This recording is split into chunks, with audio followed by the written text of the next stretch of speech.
action. Hello, and welcome to another installment of the Progressives for Immigration Reform podcast. I am your host, Kevin Lynn, and I'm also the Executive Director of Progressives for Immigration Reform. And today I have the distinct pleasure of sitting down with Craig DiAngelo. Craig is running for Congress in the 5th Congressional District of Connecticut. And more importantly than Craig's run is why he's running. And we're going to talk about Craig's experience with the H-1B tech worker visa program and how what has happened to him is really fueling his passion and his desire to go to Congress and make the reforms that we all need. Now, before I begin the interview, let me start by saying, back in September, I had a sit down with Dr. Ron Hira, who has testified before Congress, has written academic papers and articles in the press on the H-1B visa program. So we covered a lot of the technical features of the program and how it works. And so if you want to learn more about the program itself, I recommend you listen to that podcast. Today, we're going to really just focus on Craig's experience with that visa program. And so again, go back and listen to that podcast with Ron if you want to learn more about the program itself and how it works. But in a nutshell, essentially in 1990, Congress passed a law that said, hey, the country needs more tech workers. And so the whole idea was to bring in highly skilled tech workers whose talents and skills we couldn't find here in the U.S. And it's grown considerably. Companies fill out applications every year for these tech workers.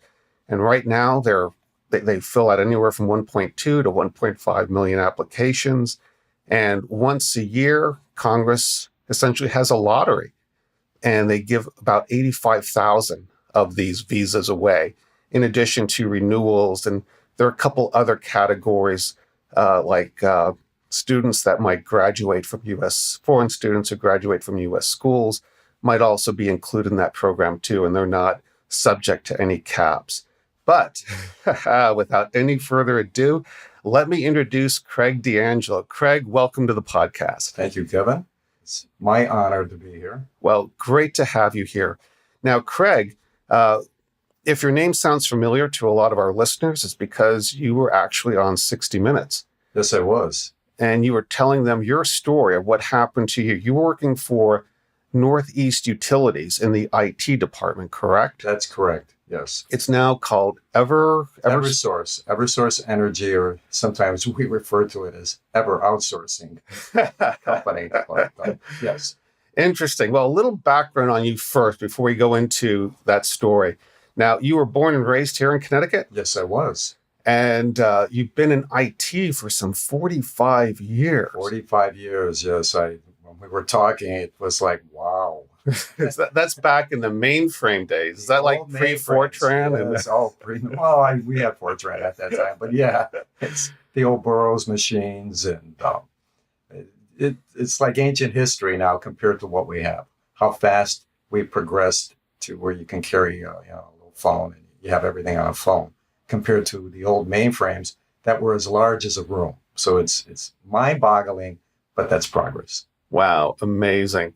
So let's talk about your story, Craig. And now you were working in the IT department at Northeast Utilities, and someone knocked on your door one day and said, hey, we're gonna move you along, fire you, and by the way, you have to train your replacement. Yes, it's we didn't get the knock on the door. It was more like a knock in the head. Our CIO. So that's your information officer, chief information officer came down from Boston. She was having what she called a town hall meeting. And it was just, she's the CIO, so it's information. She got all 220 of us. There were 220 people working at IT at that time. And she had her town hall meeting, and she opens it up and saying that, we have to cut costs. They're looking at saving money for the company, and they want to do what's best for the company.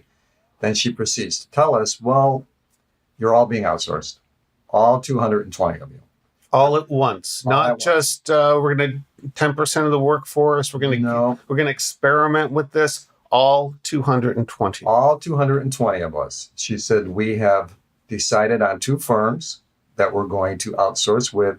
You will probably have the opportunity to interview with these 2 companies. And the 2 companies that we chose were Infosys and Tata. And for the listening audience that may not know much about these firms, are they staffing agencies? Are they? They're staffing agencies. Yeah, they get IT contracts, but they're headquartered in India. Okay. So what they do is they do large scale outsourcing, and they provide professional technical help in regards to if a company like my company has 220 employees and they're looking at reducing costs, the first option that they're going to look at is, well, why don't we wholesale outsource? And we'll choose companies that can come in and provide the technical people that we need. And they may retain some of the staff that's currently here. So our company decided, after doing, according to what the CIO said, 6 months of talking to outsourcing companies, to go with these 2 because they came in with the lower cost. And they also came in with the ability to bring in highly skilled employees. Okay. Now that she said that they would be bringing in highly skilled employees, but that did not mean that we may not have the opportunity to apply for our jobs. I'll be darned. Now, what happens then? I mean, were you just all let go that day? No, it's what we were told was that we had until the end of December, that they wanted to keep us around for a while in regards. This was in October of 2013. Okay. And we were told that we have until December 31st. And they wanted to keep us there in regards to we would have the opportunity to reapply for positions in the company. And not also, your position, but some other position. Right. That you wouldn't be qualified that for. we wouldn't be qualified for. And they also wanted to keep us there because they wanted us to do what they were calling knowledge transfer. They wanted us to do some knowledge transfer because of the fact that they're a large group of people like ourselves, 220 people that would be leaving the company. I don't understand. How many years had you been at Northeast Utilities? I was there 11 years. That's a lot of institutional knowledge. I mean, to lose one person who'd been working there for 11 years is an enormous loss in so many ways. But to take a whole department out, my God, who thinks of things like Well, these? that CIO did. She thought that way. But the problem was, you had people there who had worked there 20 years, 30 years, 40 years, 45 years. You had individuals that had advanced degrees. You had what we would call a work family.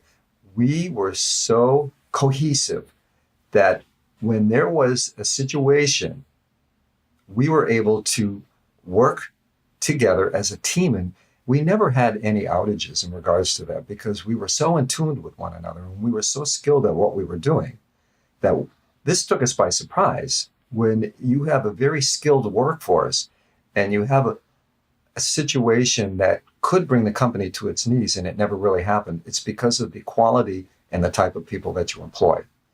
So getting over the initial shock that we were all losing our jobs was because it was devastating to us.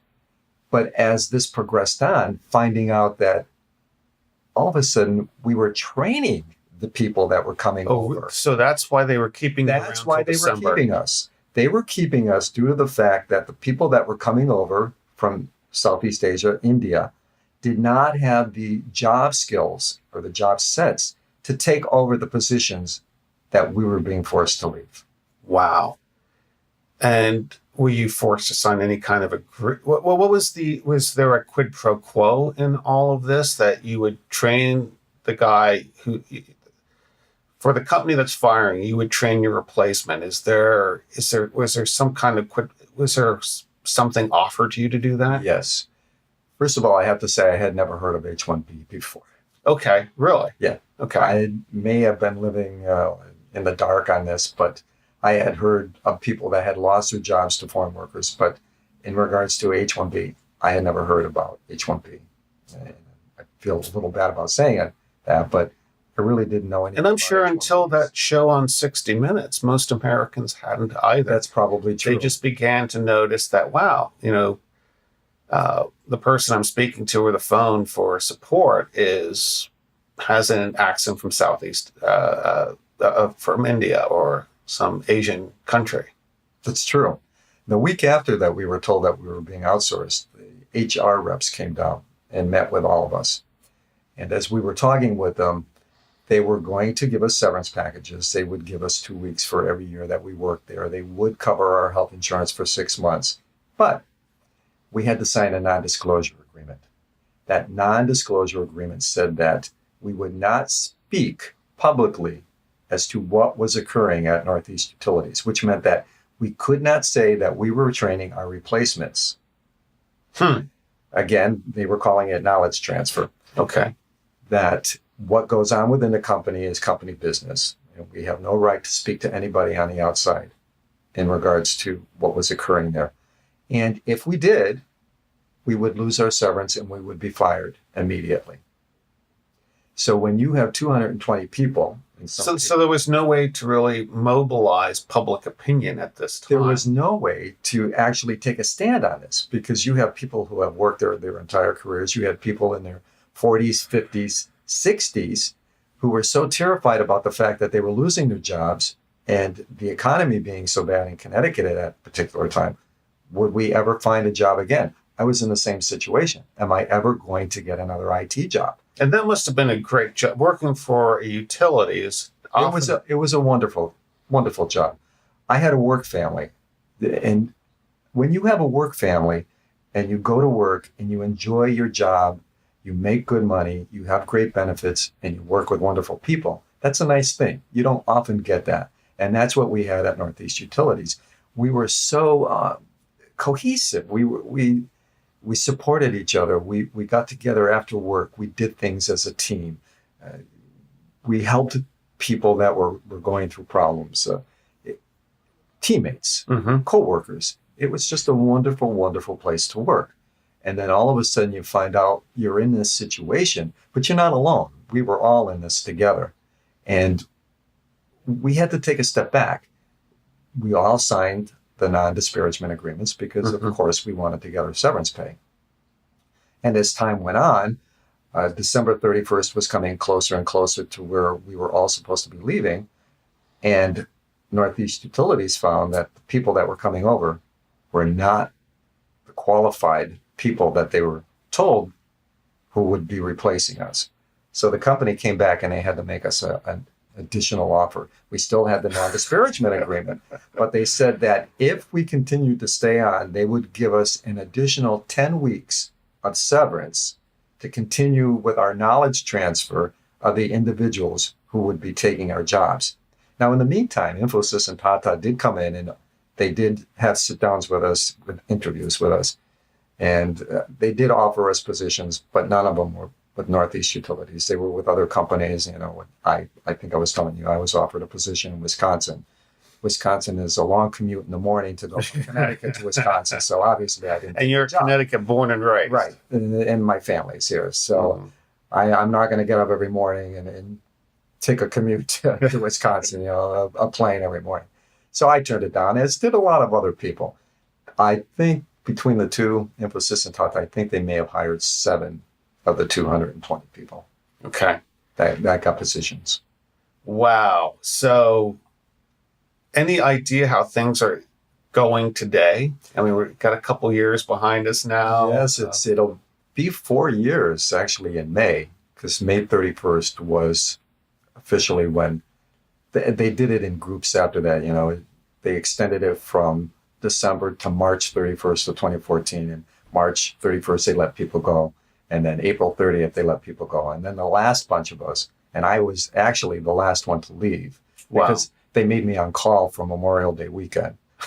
So I was the last person to go in and to get my badge and my laptop.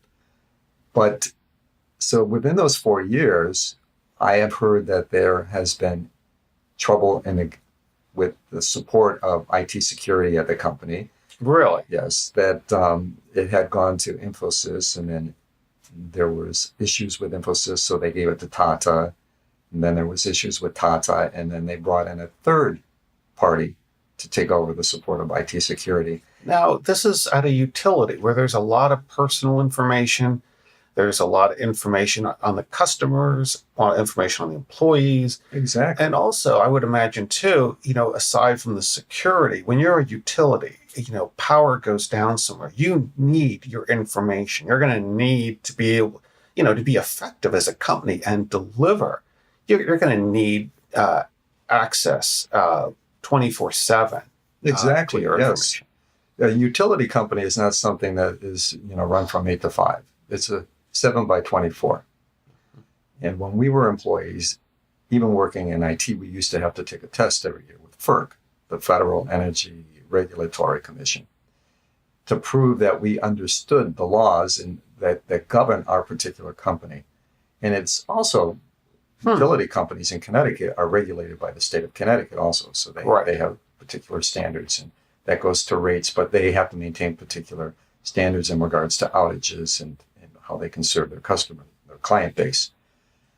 So if you take a look at it, and you and I were talking about this previously about data, but the most important piece of a company is the data.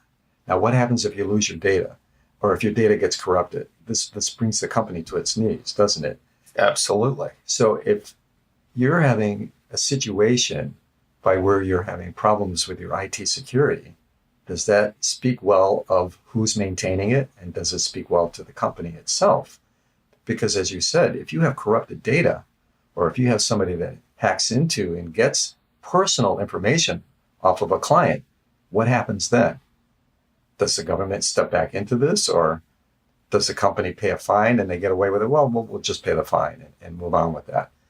But the point is, if you're supposed to be outsourcing to highly qualified people and that situation isn't happening, what was the reason for getting rid of the 220 American workers that were there?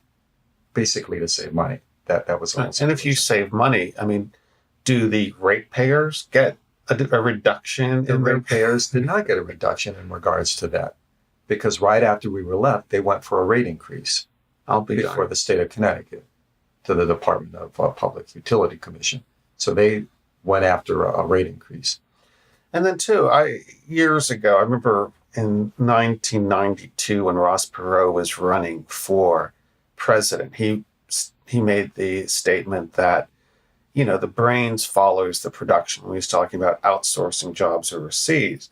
But I also have to believe that a company like Northeast Utilities, with 220 people working in their IT department, would rely on local colleges and universities and trade schools to kind of serve, to help them fill those ranks as people retired and they needed to bring new people on. I doubt that's the case with an Infosys or Tata, that they're looking to recruit out of colleges or even bring on interns, things of that nature. That's correct. When I was working there, we did have an internship program with the local universities in the state of Connecticut. And we would bring kids in for the summer, and they would sit with individuals like myself, highly skilled people in IT, and we would show them what we were doing. And it was work credit for these kids, but it was also the opportunity to see what happens on the inside, to get work experience, but to actually see how you can use the IT principles that you're learning in college. And we ended up hiring a lot of the kids after they graduated from college, and they got jobs at Northeast Utilities, and a lot of those kids stayed there for a while. Now, when we were told that we were outsourcing, a lot of the younger people that did work for Northeast Utilities said, "Oh, I don't care about my severance." And a lot of them moved to the West Coast. A lot of them went to Silicon Valley. Some went up to Washington, to the Seattle area. And some of the kids moved to the Manhattan, New York City area. But when you take the majority of your workers, the older workers like myself, we were in a situation where we stayed. Right. Again, like you mentioned, you have family here. We have family here. One of the things that we did to protest, because of the fact that we had signed the non-disparagement agreement, was we went out and we bought the small handheld flags, the American flags. And we all put them in our cubicles. We had them hanging from our cubicles. And the sad thing was that as we eventually left, those flags would come down. And as I said, I was the last individual to be let go because I had to work that particular weekend. And when I went in, all of the flags had been taken down. Which symbolized that, to me, there were no more American workers left working in IT. They have American workers working within the company still, but in regards to the IT department, we were all gone. Now, how long from that day until you decided you wanted to do something where you could make a difference and make a change and run for Congress? My current Congresswoman Esty, who I'm challenging for to try to get reelected, to retire her, I like to say. But she was having a town hall meeting a couple months before the May 31st, 2014 date, when we were all going to be let go. So I went to her town hall meeting and I spoke with her, and I was telling her what was going on at Northeast Utilities, trying to at least reach out and see if something could be done. Probably not for us, but hopefully it could be prevented from other people going through what we were. And Congresswoman Esty first said to me, well, they're immigrants and they really have every right to be here. And it was like, well, no, they're not immigrants. And we had to sit down and, not sit down. It was actually, as we were walking, I had to tell her H-1B is totally different from an immigrant. And then she said, well, that's against the law. You can't bring in people like an H-1B and have them take your job. And I said, no, it is the law. A company can do that. They can come in and they can take our jobs. So she said, well, I want you to talk to my aide here and we'll get in touch with you. And I gave the aide all my information, my phone number, my email, and nothing ever occurred again. So probably about 6 months after we were all let go, she was having another town hall meeting and I showed up and she basically pushed me off to her aide again and nothing ever came from it. So she was ambivalent at best. Very ambivalent, yes. She couldn't be bothered with something like this. She had 220 people in her district. Right. Laid off. Good paying jobs. Jobs that supported families. Jobs that supported the local community, Right, yes. And she couldn't care less. From my perspective, she couldn't care less. I was a little bit taken aback by that in regards to, you have a representative who could probably go down to Washington and bring up this issue and talk about this issue in regards to H-1Bs. And she is a supporter of bringing in more people from India. She's gone over to India and she's met with Prime Minister Modi. She wants to do away with the caps for certain countries like India that, And I don't know if our listeners know this, but 70% of all H-1B visa holders come from India. Yes. I mean, what if you subscribe to the philosophy of diversity, if you subscribe to fair play, because this is essentially the Brahmin class too. I mean, these aren't the untouchables. These are the people that are desperate to find work in India. These are people that come from the upper caste of India. So I don't understand how someone, and because she is a Democrat, correct? Yes, she is. Yeah, I don't understand how they could somehow justify this. I don't understand it either. And one of the things that I'd like to bring out in regards to H-1Bs, I'm not against individuals coming over to this country. I'm against the fact that they can come over here and take our jobs. And the other thing is, I'm against the fact that they say that these people are highly qualified. Not everybody coming over here is highly qualified. They may have a degree in IT coming over from India, but India is an exporter of people. Right. And being an exporter of people, they know that they're going to get monies going back to their country. Now, we have a lot of remittances. Right, they do. Billions and billions a year go back in we remittances. Have several groups that we have formed, private groups, Facebook groups, where people talk about their situations, what has happened to them. But we have a lot of people from Southeast Asia, mainly Indians, who belong to our groups too.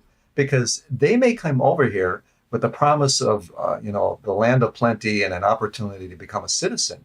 But that is not always the case. They are very much exploited, aren't they? They're very exploited. And that's another thing that needs to be brought out. The American worker is losing their job and their livelihood, but a majority of these people coming over on H-1Bs are exploited. Jay Palmer, who's been an activist on this for a long time, actually successfully did a lawsuit against Infosys and is working with Department of Justice, talks about this exploitation. He calls it human trafficking. It is human trafficking. It's sad, though, because some of the people that I was training, they're really nice individuals. You really get to like them, and they get to like you. And you're thinking to yourself, I'm being really nice. This person's going to take my job. But I never had any animosity towards these individuals. I didn't hate these people coming over here for taking my job. I hated the system. Right. That would allow this to happen. Because it's really, it's exploitation for them. And it's just, to me, greed on our part. It's big greed. And these companies, like Northeast Utilities, and it's not the only company in the United States that has done this, they find the loopholes to be able to get around it lawfully by where they can say, we have a couple H-1Bs working for us, but we have no control over who the outsourcers employ. And, they may have promised our fellow employees, our former employees, some positions, but they didn't take them. In my case, I'm not going to Wisconsin. But the laws need to be changed. And we need to have people in Congress who are willing to step up and stand up for the American worker who has lost their job, and for these individuals coming over on H-1Bs who are being exploited, to make this a fair and justable system. And it's not being done. My situation and my interaction with Congresswoman Esty led me to the fact that something needs to be done. Somebody needs to stand up and say, hey, look, this happened to me. This is happening not only to me, but to millions of Americans. The last count really is that I know of, I think 1.7 million Americans in IT. That's just the IT. We're not talking other professions where people have been replaced by H-1Bs. This is sort of like an epidemic. Right, and this has a dampening effect in many ways on, one, the number of Americans willing to go to college, accept that kind of debt and student loans, if they're not guaranteed a job when they get out, or certainly a well-paying job when they get out, which is what IT used to offer. It doesn't seem to do that anymore. It doesn't. Congresswoman Esty has co-sponsored a bill that just passed in Congress to encourage young women to go into STEM. And for people who don't know what STEM is, it's science, technology, engineering, and mathematics. But what she doesn't tell them is there's an overabundance of people with STEM degrees who cannot find a job in the United States. These kids or individuals who have graduated with these STEM degrees have this college debt, probably living at home with their parents, who are unable to use their degrees for what they got trained in. So why are we encouraging people to go into STEM if we're not going to fix the fact that they're not going to get jobs when they graduate? Interesting. And progressives for immigration reform, when we look at H-1B, we're not looking at just tech workers.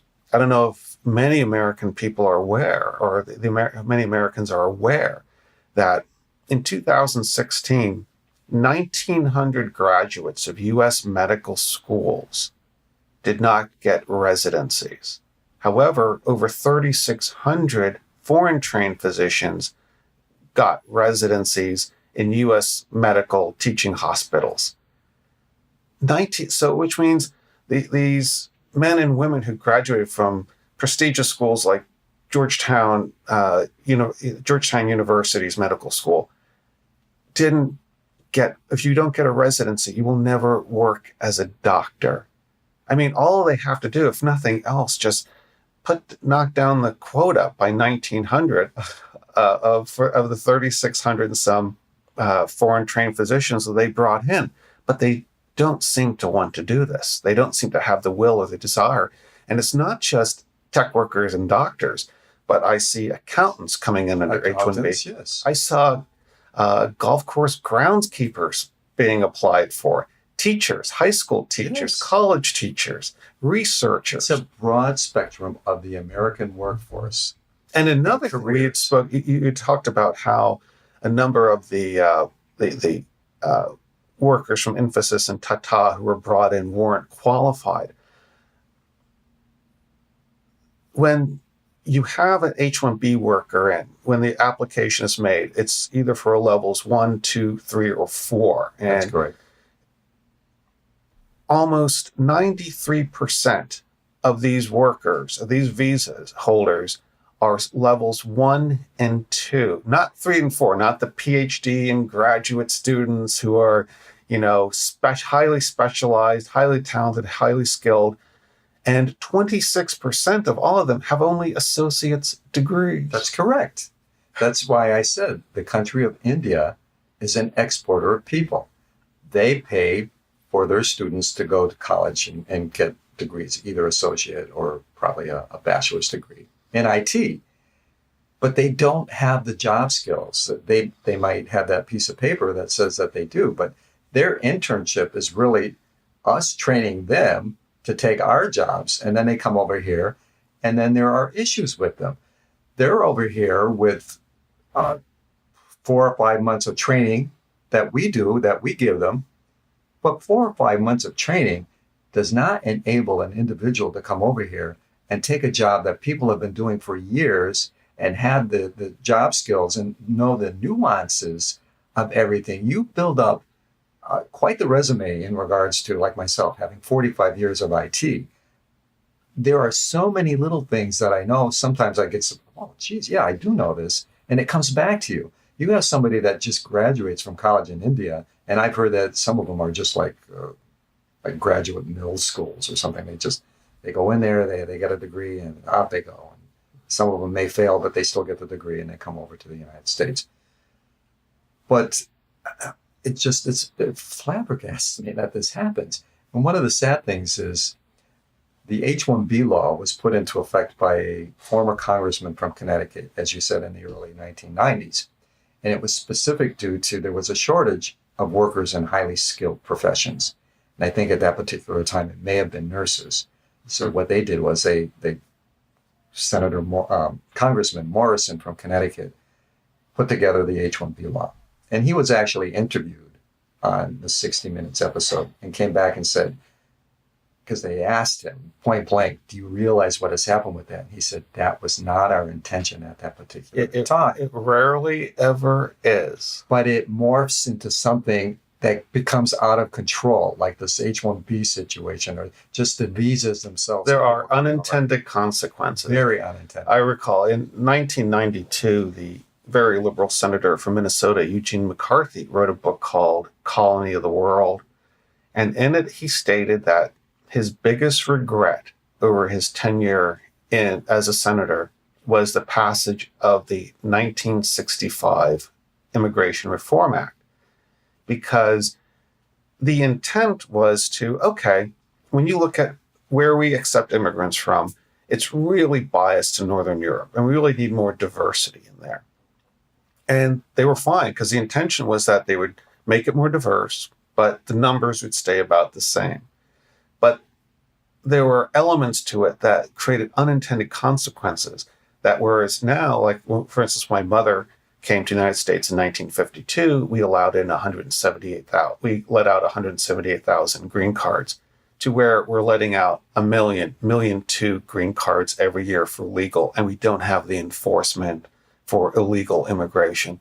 So there really are some unintended consequences. Mm-hmm. And it's mind-boggling to me that we can't solve these problems in Washington. Once we see them occurring, once the evidence is there, why can't they act? And, it just looks like Congresswoman Estes, she is definitely part of the problem. She is part of the problem because she's become entrenched in the Washington style.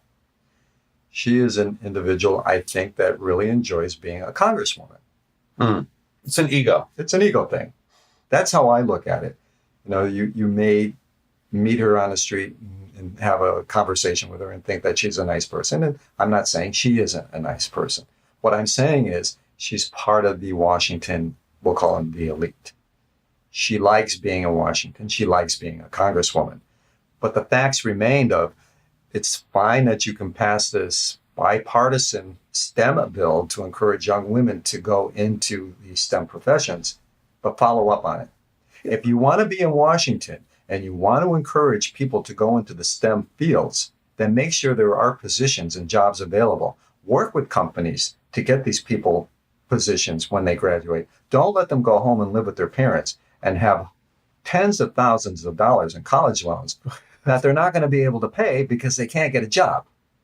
And it's interesting. You just made me think of something too. So think about it. They just replaced your 220 people with men. Were there women also? No, actually, they were all men. All men from the Indian subcontinent who have no grounding in EEOC. Yes, exactly. So when you talk about, well, we need more women in STEM, we need more, her ambivalence is working against that. You said the word ambivalence. It's like, don't you got to shake your head on that. It's like, oh my God, wake up. Please. So incongruent. Yes. Well, I'm excited that you are running for Congress, and I wish I lived here in the 5th District because I would definitely vote for you, Craig. Now, how can people learn more about your campaign? We do have a website. It's called DiAngelo 2018. It's DiAngelo 2018. It needs some work, but it's out there, and it's basically a donate page. We have a Facebook page, also called DiAngelo 2018, but there's a space between DiAngelo and 2018. Okay. There's a lot more information out there. Now, we have videos that have been taken of me where I'm speaking. We talk about issues, so people can find out a lot more about me by going to that Facebook page while we work on updating our website. Great. Well, I certainly hope our listeners will get involved in terms of either providing financial support to your organization, because I would imagine, Congresswoman Esty is a third-term congressperson? She's a third term. She's very entrenched in the lobbying efforts of raising money. I'm sure that her first day in Congress was calling up lobbyists to raise funds for her next election. My understanding is she is probably close to the $2 million mark. Okay. To run for this, to rerun for election in 2018. And she has the power of incumbency in there? She does, yes. And she's very well entrenched in the Washington scene. She just did a fundraiser with some Hollywood producers and directors that was $1,500 a plate. Amazing. And when you look at the economy of Hartford, it's not doing that well. No, Hartford, from what I have read locally, it's the 5th poorest city in the United States. 5th poorest city in the United States.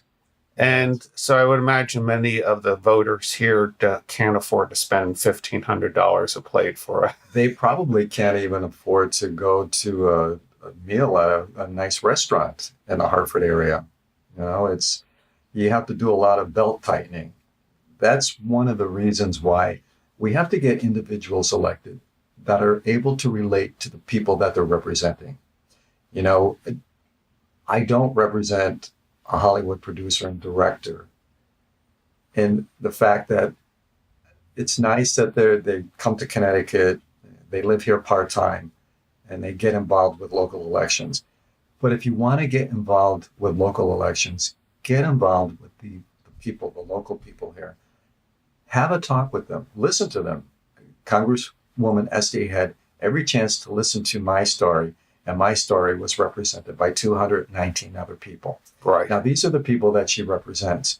We are the people that go to work every day. We are the people that pay the state income tax. We are the people that pay our income taxes. We are the people that go and volunteer. We are the people that give to charities.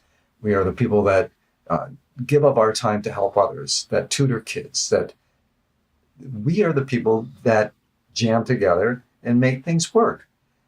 If you don't have somebody who is in tune with these types of people, like myself, then what happens?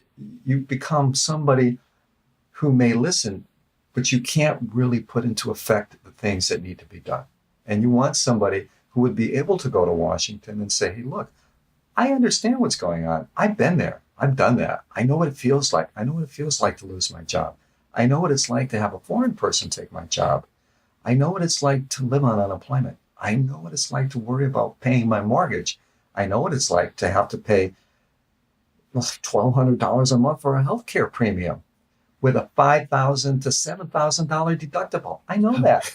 I know how that is. We need to have people who actually represent the everyday American who's living in this country, not somebody who's out there professing that we're going to get more young women into STEM, but not being able to say that they're going to have jobs when they graduate from college. Right on. Well, excellent. Craig, I want to thank you so much for joining me here today. I've learned a lot, and I'm sure our listeners have learned a lot. And my hope is that will translate into support for your campaign. And I wish you all the best here in 2018. And don't be a stranger. If you need us to help you get word out on anything, you want to educate the American public on what's going on in terms of H-1B visas, technology, anything like that, we'd love to sit with you again. Okay. Thank you, Kevin.